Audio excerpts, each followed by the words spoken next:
templo y el cimiento espiritual de ustedes.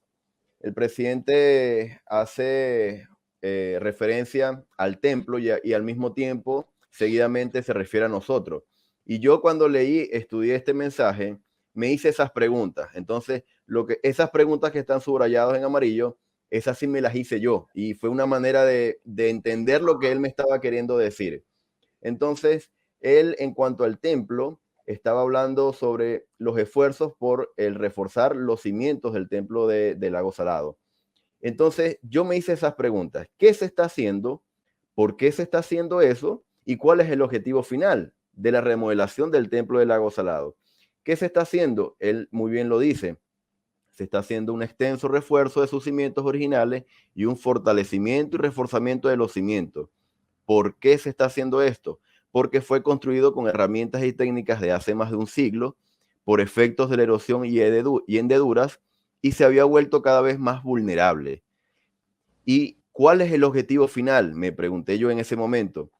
Permanecer en pie mucho más tiempo, resistir las fuerzas de la naturaleza durante el milenio, soportar terremotos, corrosión y fuertes vientos. Y en cuanto a nosotros, él inmediatamente después de hablar del templo, perdón, él hace referencia a nosotros de manera colectiva, ¿verdad? El enfoque que le estamos dando en esta noche. Y él dice que debemos tomar medidas extraordinarias y sin precedentes. Debemos edificar un firme cimiento sobre Jesucristo. ¿Por qué hacerlo? ¿Por qué hacer estas cosas? Porque de esa manera fortalecemos nuestro propio cimiento espiritual y resistimos los peligros y las presiones venideras. Y yo me hice esa pregunta y yo con esta pregunta quedé sorprendido porque fueron 3 frases que yo identifiqué casi que en el mismo párrafo. ¿Cuándo hacerlo? ¿Cuándo yo debo hacer todo lo que hemos estudiado hasta el día de hoy y todo lo que este canal, a través de Salvador, el hermano Alvaradejo y Víctor, han recalcado? ¿Cuándo debo hacerlo? Y menciona 3 frases que, aunque no lo dice textualmente, nos da una alusión a cuándo debo hacerlo. Ha llegado el momento. Son frases textuales. Tiempos sin precedentes y estos son los últimos días. Son 3 frases textuales del presidente Nelson que yo, cuando me hice esta pregunta, ok, ya yo entiendo que debo hacer un cimiento, que debo reforzar mi testimonio y todo lo demás. Ahora, ¿cuándo debo hacerlo? ¿Cuándo debemos hacerlo, hermanos? Ustedes lean esas 3 frases, las voy a volver a repetir y respóndanse ustedes mismos. Ha llegado el momento, tiempos sin precedentes y estos son los últimos días. ¿Qué tal, Salvador? Vamos a la parte de conocimiento y ahí nos detenemos, Carlos. Vamos a seguirle. Perfecto, excelente. ¿Qué refuerzos son necesarios para su testimonio y comprensión del Evangelio? Él nos habla en cuanto al templo y habla un poco de los convenios, ¿verdad? Dice que el templo es el núcleo de fortalecimiento y nos hace referencia en cuanto a los convenios del poder de Dios. Dice que dentro del núcleo de fortalecimiento encontramos fe, fortaleza espiritual, doctrina, instrucción, espíritu y comprensión. Y el poder hace referencia al sacerdocio, a la unión, a un poder sanador y fortalecedor. Entonces, esta escritura yo creo que debemos llevarla esta noche en nuestras mentes y nuestros corazones, porque nos hace una promesa maravillosa. No tenemos que sucumbir. Entonces, hermanos y hermanas, esta noche no es para que sucumbamos, es para que nos levantemos, para que trabajemos y nos animemos. Dice que en el núcleo de fortalecimiento, Salvador, cada vez que el Señor ha tenido un pueblo en la tierra que obedece su palabra, le ha mandado a edificar templos. Dice que los libros canónicos están repletos de referencia a las enseñanzas, a la vestimenta y al lenguaje del templo y más. Dice que todo lo que creemos y cada promesa que Dios ha hecho a sus hijos del convenio confluyen en el templo. Elías el profeta entregó las llaves de la autoridad para sellar en el templo de Kirlan y la plenitud del sacerdocio se restauró en el templo de Nabú. Entonces hace referencia a este núcleo, ¿verdad? A este núcleo de fortalecimiento. Y yo creo que una de las cosas por la que a veces es una impresión personal que la quiero compartir, a veces nos da miedo, es porque a veces no entendemos dónde estamos. Pero yo les aseguro, porque me ha pasado, que cuando damos un pasito, cuando yo doy un paso, yo digo, ay, la cosa no era tan mala. Y de verdad que no era como yo me lo imaginaba. voy a dar el siguiente paso, y el tercer paso, y el cuarto paso. Entonces, comencemos, es mi invitación, ¿verdad? Que comencemos dando pequeños pasos. Un paso puede ser buscar mañana mismo una cita para entrar al templo la próxima semana. Por ejemplo, algo pequeño, práctico, desde la casa, desde el computador, un pequeño paso. ¿Podemos colocar la misma imagen, Salvador? Los convenios, dice que el Señor mandó a Adán y a Eva que oraran, hicieran convenios y ofrecieran sacrificios. Quienes hacen convenios con Dios y los guardan son hijos del convenio. Podemos hacer los mismos convenios con Dios que hicieron Abraham, Isaac y Jacob. Hace referencia a lo mismo al tema de los convenios, ¿verdad? Entonces, previamente nos habló del núcleo de fortalecimiento y nos habló también del poder que provienen de los convenios. Hace una referencia que yo me acordé inmediatamente del hermano Alvaradejo cuando la leí, porque la menciona en este mensaje el presidente Nelson, cuando el presidente Brigham Young, ¿verdad? Habla de la obra vicaria, y él quería como entusiasmar a los santos, que se animaran a trabajar en esta obra. Y si podemos colocarla, Salvador, porque es increíble esta frase, dice: cuando pienso en ello, quisiera que las lenguas de 7 truenos despertasen a la gente. Son palabras textuales del presidente Brigham Young que utiliza el presidente Nelson en este mensaje. O sea que ya si empiezan los ángeles con las trompetas ahorita, nos van a despertar y le vamos a dar para adelante más rápido, ¿no? Pero fíjense que es muy interesante esta declaración cuando se refiere a los 7 truenos en el libro, en el primero o en el segundo libro de Santos, En el primero. Se explica lo de los 7 truenos. ¿Quiénes son los 7 truenos? Es la mitad del más uno del quórum de los 12 apóstoles. Entonces, lo que realmente está diciendo, cuando pienso en ello, quisiera que las lenguas o los discursos o los mensajes de 7 apóstoles despertaran a la gente, ¿verdad? Eso significa los 7 truenos.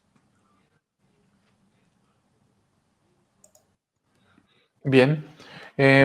Ahora, yo quisiera recalcar en esto que el presidente Nelson está haciendo, porque tú comenzaste muy bien, Carlos, hablando sobre la analogía que él hace en cuanto al templo, y recordaremos que hasta nos pasaron un video, ¿te acuerdas? Suspendió su discurso y luego pasan al presidente Nelson recorriendo ahí la parte de construcción del templo y él en los cimientos, y desde ahí nos da un pequeño mensaje, ¿te acuerdas? Sí, excelente. Entonces, esto que él hace lo lleva a los cimientos espirituales de nosotros. Luego, en este proceso en el que está haciendo, él explica lo que tú acabas de mencionar sobre el templo de Salt Lake, y aquí hay una parte importante que nosotros venimos recalcando en cuanto a la importancia del templo de Salt Lake para los acontecimientos futuros, porque el presidente Nelson explica, y lo voy a poner en pantalla porque tú lo destacaste ahí en la presentación que hiciste, déjame la pongo, la parte inferior del lado izquierdo, cuando dice que tiene por objetivo que resista las fuerzas de la naturaleza durante el milenio. Es decir, el templo se está preparando para que resista el milenio, ¿no? Eso es Textual, muy Salvador. interesante. Entonces, eso lo traslado a nosotros. El presidente Nelson entonces nos está diciendo: refuerza también tus cimientos espirituales para que te prepares para el milenio. Es decir, nosotros hemos de ser esa generación que va a venir y ver al Salvador. ¿Nos alcanzará? Es emocionante, Salvador. A mí se me eriza la piel. Solamente de escucharte, se me eriza la piel de la emoción. Porque ya previamente lo dijo, están en la primera fila. Son los que Nefi vio. Y este es el momento, son los últimos días. O sea, es increíblemente emocionante la analogía que tú has percibido, porque nos debe dar el ímpetu, que próximamente lo vamos a analizar, para seguir adelante. Porque de verdad que lo que ha dicho el presidente Nelson es revelador para muchos de nosotros. Y ahora fíjense bien, viejito, pero no le dio flojera, ni se desanimó. Dijo, los cimientos se están cayendo. ¿Qué vamos a hacer? Vamos a remodelarlos. Y se aventaron el agujero y entendiendo la obra de ingeniería es una cosa impresionante. Están sosteniendo el templo y le están cambiando la base, porque antes se pusieron las piedras de granito como soporte, como lo hacen ahora con las piedras de mampostería para una casa. Pero debido al tamaño de la estructura y al peso de las piedras de granito, vieron que no podría aguantar movimientos mayores y no les dio ni miedo ni desánimo. Dijeron, vamos a reestructurarlo, y están haciendo una obra impresionante de reestructuración, haciendo que los cimientos, ahora están usando una técnica que se llama de concreto preforzado. O sea, tiene unos tubos con unos cables que cuelan el concreto, jalan los cables, los sueltan y la trave se levanta así, se pandea para arriba, y cuando la ponen a trabajar con el peso del templo, regresa a su posición, pero con una tendencia diferente que cualquier carga adicional la puede absorber. O sea, es un trabajo monumental. Yo lo quiero comparar con lo que también nos dice a nosotros, ¿no? De cómo lo vamos a hacer nosotros, porque no nos desanimemos. El trabajo que tengamos que hacer, por monumental que sea, por el tiempo que nos lleve, hay que hacerlo para estar presentes en el milenio. Salvador. Carlos, sí, de Víctor. Porque ya tengo buena conexión. A ver si no se me interrumpe. Pero estaba pensando mucho en lo que es un edificio o un templo, ¿no? Pero un edificio en general y cómo se puede comparar con nuestra vida. Los cimientos son muy importantes porque imagínate que hay un terremoto y los cimientos se mueven, se viene abajo todo totalmente. Esa es la razón de la importancia de los cimientos. Sin embargo, si los cimientos están muy fuertes, pero aún así, digamos que existen paredes, existen columnas y existen las vigas o traves, ¿no? Que sostienen el techo sobre las paredes o sobre las columnas. Estas todavía se pueden ver afectadas. Piensen en una casa o en un edificio, llega un carro y se estrella, o un camión o un vehículo grande y se estrella sobre esa casa. No va a afectar los cimientos, evidentemente, pero sí va a tumbar una pared, va a tumbar una columna y es posible que se caiga el techo. Ahora, ¿cómo podemos comparar esto con nuestra vida? Nosotros también recibimos ese tipo de golpes, ¿no? Y normalmente los vemos como pruebas o tribulaciones durante esta vida, y esas pruebas realmente pueden llegar y tumbar una pared, una pared de mi propia persona, o pueden tumbar un pilar incluso, o puede incluso caerse el techo, ¿no? Pero esto es mucho más fácil de reparar que tener que levantar todo desde el principio, porque los cimientos ahí están fuertes, ¿no? Entonces, esa es la importancia. No significa que no nos van a pasar cosas y no significa que no nos vamos a tambalear, no significa que partes de nosotros puedan ser destruidas, pero siempre y cuando nuestro fundamento, nuestros cimientos, que es el Señor Jesucristo y nuestro testimonio que tengamos en Él, siempre y cuando este no se vea afectado, una pared la podemos levantar fácilmente.